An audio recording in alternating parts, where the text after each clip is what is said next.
itong si Roman ay na heart attack, kung kaya naman ay nawala na siya sa eksena. At itong si Marisa ay hindi inaakala ng lahat na pupunta dito sa burol ni Roman, kasi nga naman ay isa siyang kabit at nandoon nga itong si Elise. At kahit na andun itong si Elise, itong ina ni Gabriel ay hindi ito pinabayaan. So pagpasok ni Marisa sa bahay ni na Gabriel, kung saan kasi doon binurol itong si Roman, ay nagtayo itong si Elise at kinausap itong si Marisa na wala daw karapatan ang mga kabit doon, at hindi naman nakipag galitan ito agad itong si Marisa, kundi sabi ni Marisa ay nakikiramay siya at gusto niya lang makita itong si Roman kahit sa huling sandali.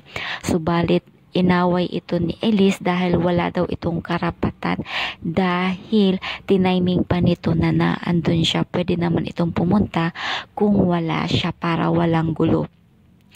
At ganun ay nagalit talaga itong si Elise, ay sinabunutan niya itong si Marisa sa harap ng puntod nitong si Roman. At itong asawa naman ni Roman ay biglang tumayo at galit din dito kay Marisa. At ngayon ipinagtanggol pa itong si Elise. At ngayon itong si Susan ay kampingan naman talaga dito kay Marisa. At nang nagsabunutan ang dalawa ay biglang umawat itong family ni Gabriel. At nakiusap ang ina ni Gabriel na umalis na itong si Marisa dahil nga nagkakagulo at igalang daw ang burol nitong si Roman, ang kanyang asawa.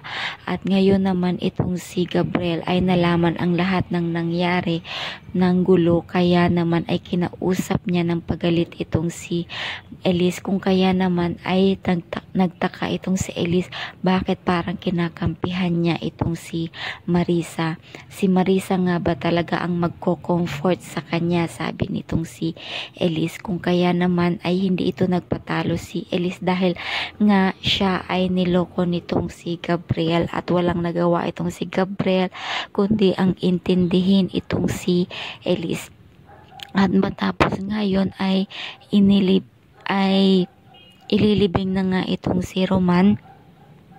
At bago yun nangyari ay nag-speech ang ina ni Gabriel at napaluha talaga ang lahat. At pati itong si Gabriel ay talaga namang naluha at mangiyak-ngiyak na habang nag-i-speech ang kanyang ina. At itong si Elise ay nakita ang kanyang asawa na mangiyak-ngiyak at sobra ang pagkalungkot, kung kaya naman ay hinawakan nito ang kamay ni Gabriel at tumingin bigla sa kanya si Gabriel. Subalit itong si Elise ay nagmatigas pa rin. Kahit hawak ang kamay nitong si Gabriel ay pilit pa rin iniiwas nito ang tingin nitong si Elise. At ngayon nga ay inalalayan ni Susan ang kanyang ina dahil sa sobrang lungkot nito. At ngayon ito namang si Marisa ay tinawagan ng attorney ng family ni Roman para ibahagi ang last will testament nito ni Roman. At yun ay tinawagan ng attorneys itong si Marisa para ipaabot na kailangang mag-attend sa pagbabasa ng last will testament ni Roman dahil kasali itong si Marisa at si Jacob sa last will testament ni Roman. Kung kaya naman itong si Marisa ay dadalo sa pagbabasa ng last will testament at pumunta na nga ang lahat ng family ni Roman, kasabay dito sina Gabriel, ang ina, ang mga kapatid ni Gabriel, at kasama din dito si Elise.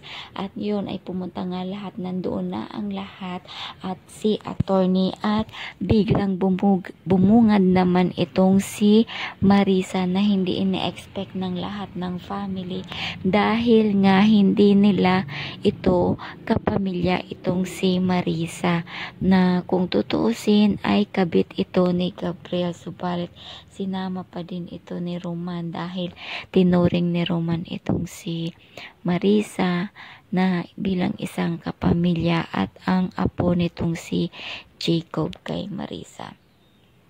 At itong si Elise ay nagtakang masyado at tiningnan ng matalim itong si Marisa. At nagpaliwanag agad itong si attorney kung bakit nandoon itong si Marisa dahil nga tinawagan niya itong si Marisa dahil nga kasama ito sa last will testament ni Roman. At ngayon ay galit na galit itong si Elise dahil kasama pa talaga ang kabit nitong si Marisa. At ngayon nga ay dahil nga nakasama yun sa last will testament, itong si Elise ay hindi titigil para mawalan ito ng karapatan sa kanyang kumpanya, kung kaya naman ay lahat gagawin ni Elise para mawalan ito ng karapatan. At ngayon nga itong si Marisa ay nagkaroon ng parte sa kayamanan nitong si Roman. At yun ang abangan natin, ilang porsyento kaya ang share nitong si Marisa at ng anak nitong si Jacob sa kayamanan nitong si Roman.